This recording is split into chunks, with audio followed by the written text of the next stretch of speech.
É preciso ouvir, mais preocupado para compreender do que em responder. Quem não sabe ouvir jamais saberá se comunicar e nunca conseguirá experienciar uma intimidade profunda, e sem intimidade não há sexo com qualidade. Saber ouvir fortalece o relacionamento, porque se aprende a valorizar o outro. Só quem sabe o valor que o outro tem aprenderá a ouvir com atenção e respeito. Você sabe ouvir? 1 Coríntios capítulo 7, o apóstolo Paulo, falando sobre este assunto para a igreja que estava lá em Corinto, disse assim: mas por causa da impureza, cada um tem a sua própria esposa e cada uma o seu próprio marido. O marido conceda à esposa o que lhe é devido e também semelhantemente a esposa ao seu marido. A mulher não tem poder sobre o seu próprio corpo, e sim o marido, e também semelhantemente o marido não tem poder sobre o seu próprio corpo, e sim a mulher. Não vos priveis um ao outro, salvo talvez por mútuo consentimento, por algum tempo, para vos dedicardes à oração e novamente vos ajuntardes, para que Satanás não vos tente por causa da incontinência. Quais são os efeitos dos problemas sexuais no casamento? Efeitos dos problemas sexuais no casamento. Número 1, diminuição da autoestima, tanto do homem quanto da mulher. Os problemas sexuais no casamento podem provocar raiva, ressentimento, tensão interpessoal, impaciência e rompimento da comunicação. Outro problema sexual no casamento: substituição. Quando o sexo não é satisfatório no casamento, marido e mulher são tentados a procurar atividades substitutas. Vai para a academia. Vai para uma escola de arte. Vai para a igreja, certo?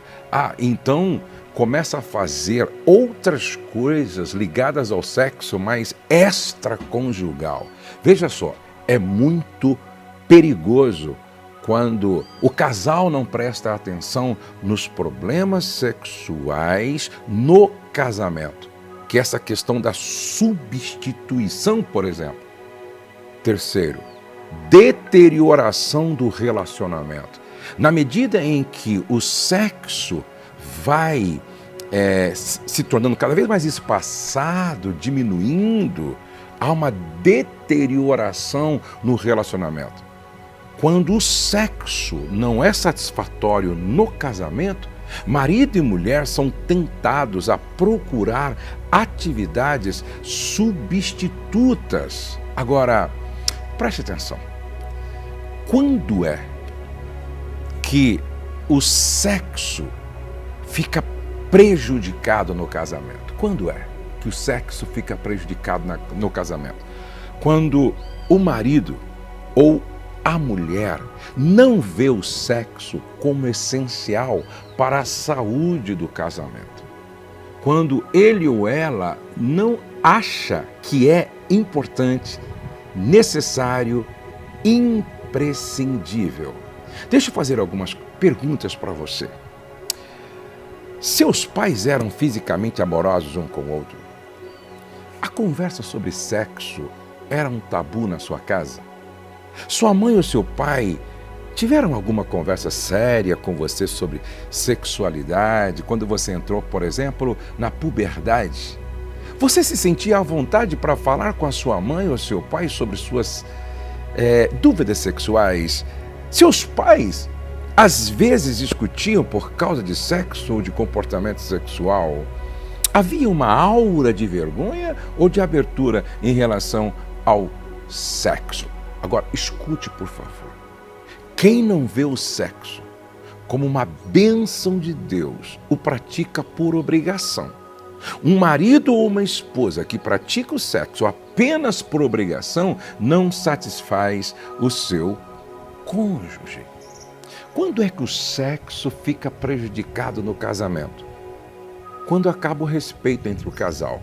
Eu já falei um pouco sobre isso, mas é necessário repetir. Hal Urban disse: boas pessoas constroem suas vidas com base no respeito.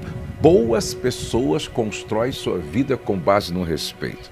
O respeito é uma das marcas de um casamento saudável. O respeito é uma das marcas de um casamento saudável. Mateus 7,12, Jesus disse: trate as pessoas exatamente como você gostaria de ser tratado. Em um casamento saudável, marido e mulher sabem respeitar um ao outro. Respeita os limites do cônjuge, as diferenças do cônjuge, a família de origem do cônjuge, o momento do cônjuge, a opinião do cônjuge, a cadência do cônjuge, o direito do cônjuge, os sonhos do cônjuge. Quais são as recompensas do respeito? Quando um respeita o outro nessa relação conjugal. Primeiro, desenvolvemos habilidades sociais que aumentam a nossa eficiência. Segundo, fazemos com que as outras pessoas se sintam bem. Terceiro, conquistamos o respeito dos outros. Quarto, estabelecemos bons relacionamentos. Quinto, somos mais bem tratados pelas outras pessoas. Sexto, aumentamos o nosso sentimento de autoestima. Sétimo, construímos uma boa reputação sólida. Construímos o céu em casa. E último e nono, colhemos uma vida sexualmente feliz. Quando é que o sexo fica prejudicado no casamento? Quando a comunicação entre o casal é de baixa qualidade. Quando a comunicação entre o casal é de baixa qualidade, o sexo fica prejudicado no casamento. Quando as pessoas se comunicam mal, de um modo geral, é provável que a comunicação sexual também seja ruim. Eu vou repetir. Quando as pessoas se comunicam mal, de um modo geral, é provável que a comunicação sexual também seja ruim. Olha o que diz Provérbios 18:13. Quem responde antes de ouvir mostra que é tolo e passa vergonha. A comunicação precisa ser priorizada e treinada. Tem que ser honesta, direta, aberta, com a intenção de se mostrar. Gente, comunicar é compartilhar vida e emoções sem medo e sem máscara.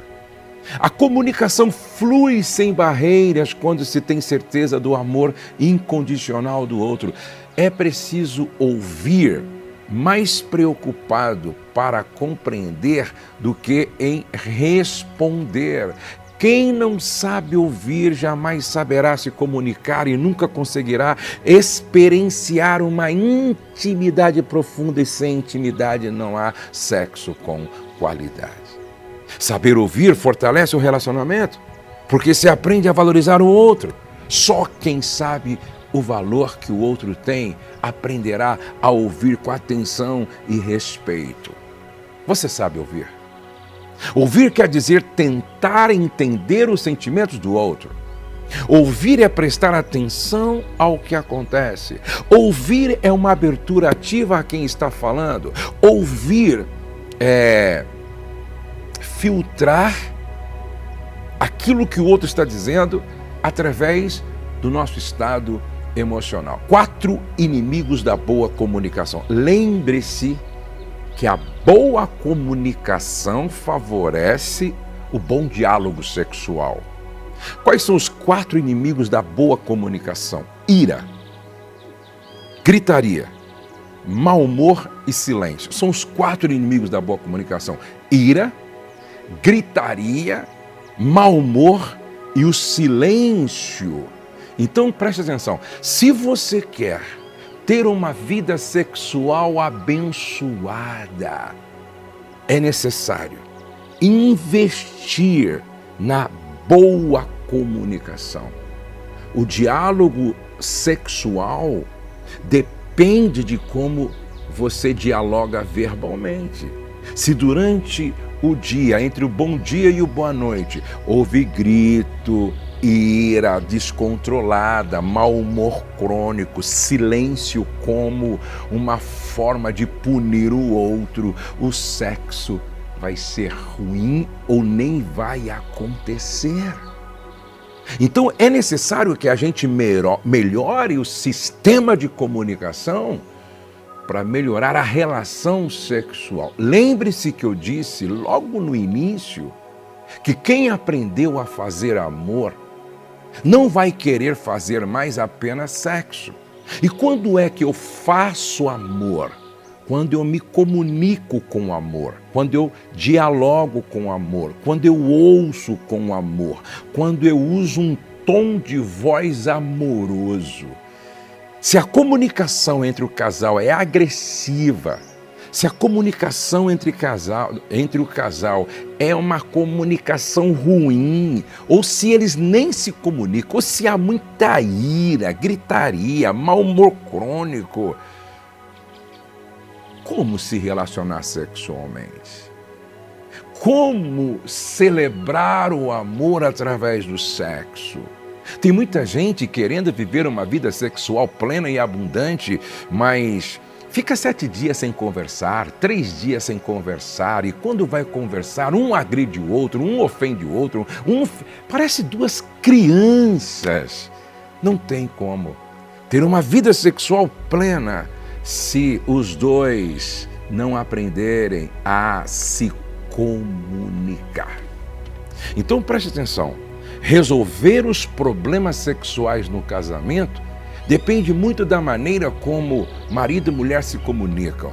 Sabe, a comunicação é a chave para uma vida sexual plena e abundante. Como vai a comunicação na sua casa? Como vai o diálogo inteligente na sua casa? De 1 a 10, que nota você dá para a comunicação na sua casa? Como vai a comunicação na sua casa? Como é que vocês dialogam? Então, guarde isso com você. A gente se comunica bem sexualmente quando a nossa comunicação verbal vai bem. Uma comunicação onde não há ira fora de controle, não há gritaria, não há humor crônico e a gente não permite que Satanás levante entre nós a fortaleza do silêncio. Eu quero orar com você. Sabe, eu quero orar por você. Deus está interessado em que você tenha uma vida sexual plena. Deus está interessado em que você tenha uma vida sexual abundante. Deus está interessado em que você tenha uma vida sexual que vale a pena. Deus está interessado em que você usufrua desta bênção chamada orgasmo. Mas é preciso melhorar a comunicação. Marido, se comunique melhor. Esposa, se comunique melhor. Aprendam a ouvir. Deus nos deu 2 ouvidos e uma boca para a gente, no mínimo, ouvir o dobro daquilo que nós falamos. Vamos orar? Eu quero que você coloque uma necessidade aqui embaixo. Qual é a sua necessidade no seu casamento? Qual é o problema? Qual é a sua maior dificuldade no seu casamento? Qual é a sua maior dificuldade, de repente, no relacionamento sexual?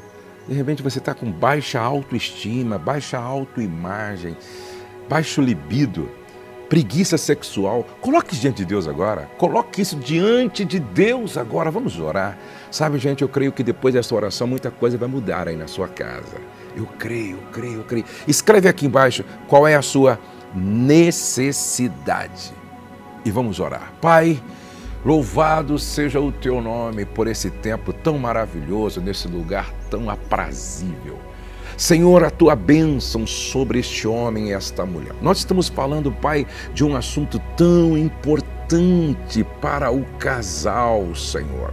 E quantos casais estão tendo sérios problemas sexuais no casamento? Quantos casais estão tendo tantos problemas sexuais no casamento?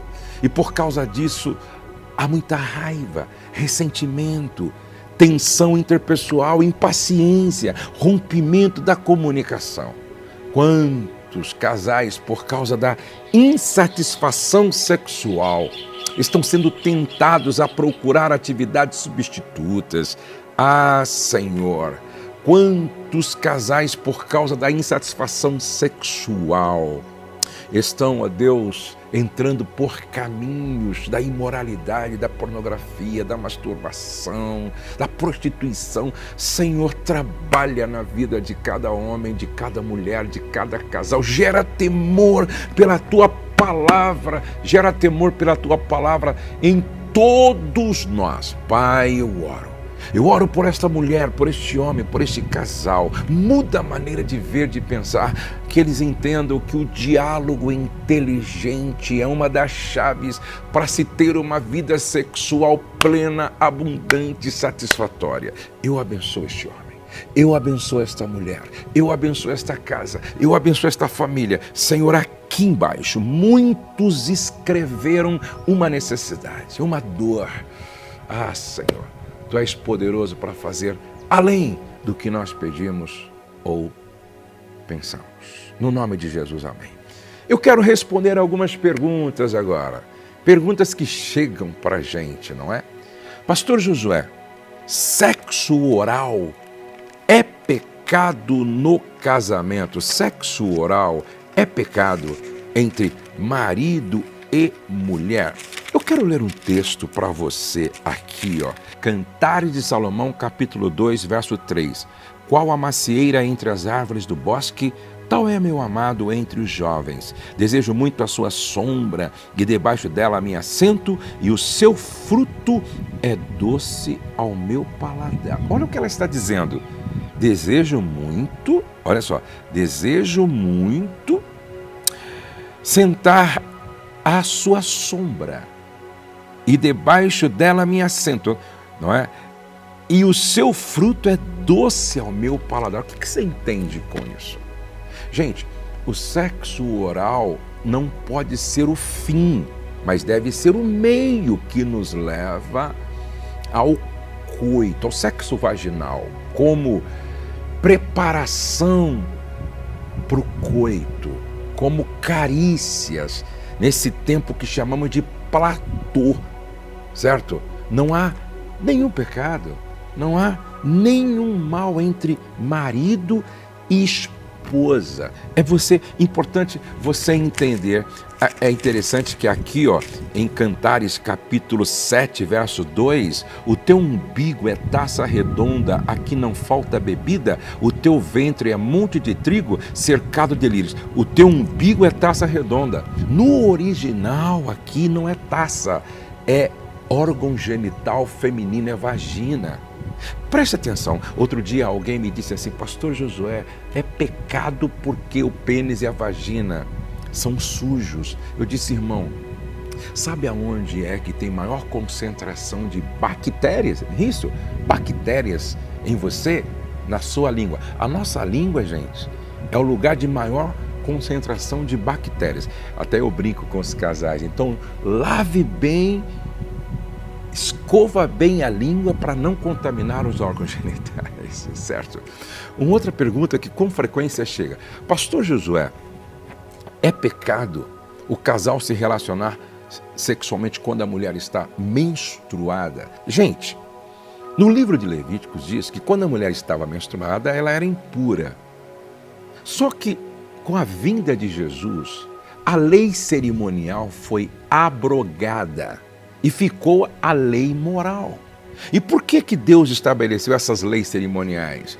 Uma questão de saúde, uma questão de higiene, o cuidado que Deus estava tendo com a saúde do seu povo, porque era deserto, não tinha água suficiente, não tinha vaso sanitário, não tinha chuveiro, não tinha sabonete, não tinha tudo que nós temos hoje, certo? Então, veja só, não é pecado, agora é preciso ser de comum acordo, confortável, bom para os dois. É bom, tem que ser bom para os dois. Bom, amanhã eu respondo mais algumas perguntas, espero você para a nossa quarta reflexão desta série de 7 Sexo, celebrando o amor no casamento. Eu espero você e o seu cônjuge e mande esta reflexão para todos os casais que você quer bem. Repete comigo: o céu não está em crise, Deus está no controle, nós cremos em milagres e a nossa família está debaixo da graça de Deus.